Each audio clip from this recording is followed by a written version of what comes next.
परीक्षांचा दुष्काळ अखेर संपलेला आहे.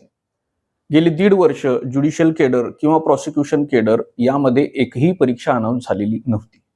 आणि आज डिस्ट्रिक्ट जजच्या पोस्टसाठी 89 जागांसाठी मोठी ॲडव्हर्टाईज रिलीज झालेली आहे. तर या एवढ्या मोठ्या संधीचं सोनं कसं करून घेता येईल ते आपण पाहूया. So friends, welcome to Amicus law academy. तर आज आपण पाहूया या ॲडव्हर्टाईजचे मेजर हायलाइट्स काय आहेत.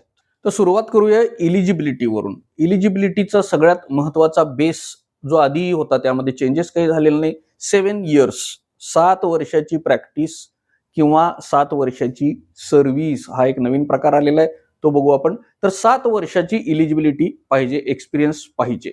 आता कोणाला पाहिजे, कोणाला इलिजिबल केलेलं आहे हे आपण बघू. ॲडव्होकेट हे आधी होतेच, त्यानंतर सरकारी वकील हे सुद्धा आधी इलिजिबल होते. नवीन इलिजिबिलिटी दिलेली आहे सिटिंग जजेसला.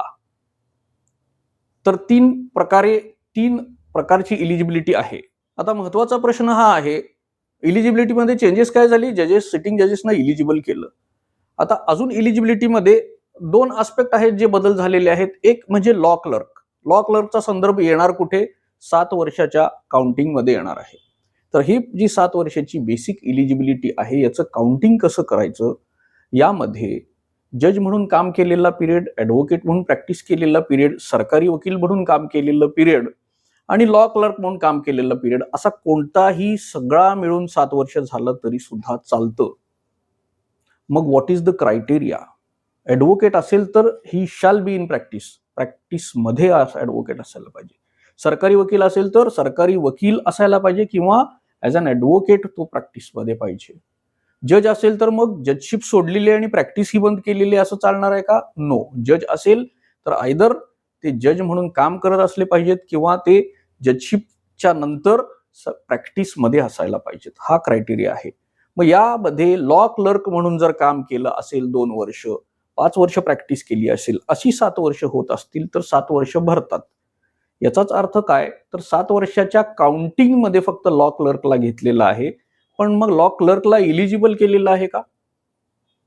लॉ क्लर्क आहे 7 वर्षासाठी, आत्ता सुद्धा लॉ क्लर्क आहे. Whether this person is eligible?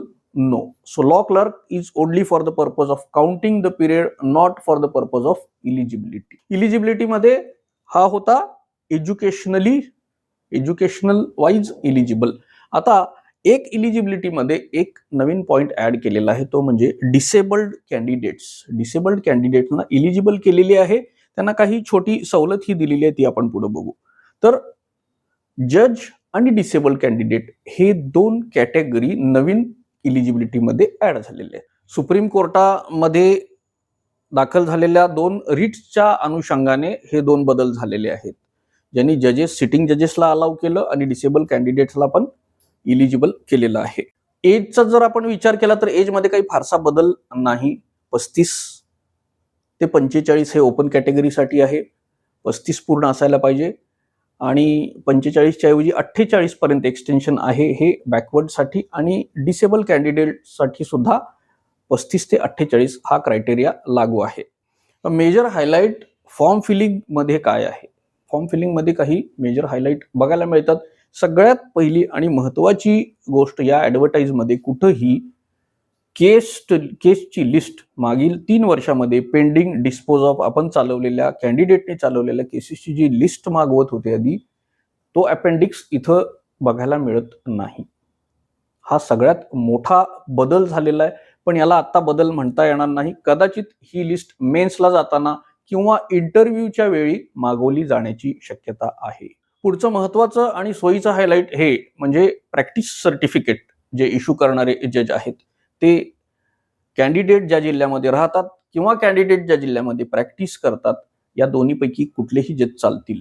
हा अतिशय महत्वाचा बदल आहे. त्याचबरोबर प्रोसेस संबंधी काही छोटे हायलाइट्स जर बघायला गेलो आपण तर सगळ्यात महत्वाचं, कोल्हापूरला हायकोर्ट झालेलं आहे, तर तिथं सुद्धा आता परीक्षेचं सेंटर झालेलं आहे.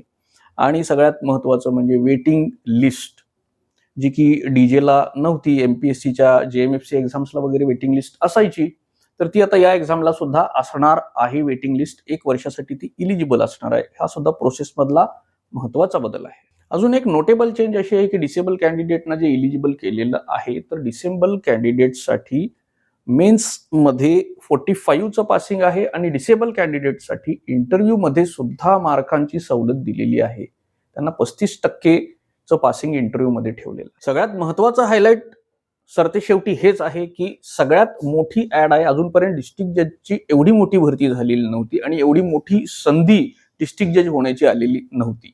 तर 89 जागा हेच महत्त्वाचं आहे. तसेच 32 पानांची ही ॲडव्हर्टाइजमेंट सुद्धा आहे.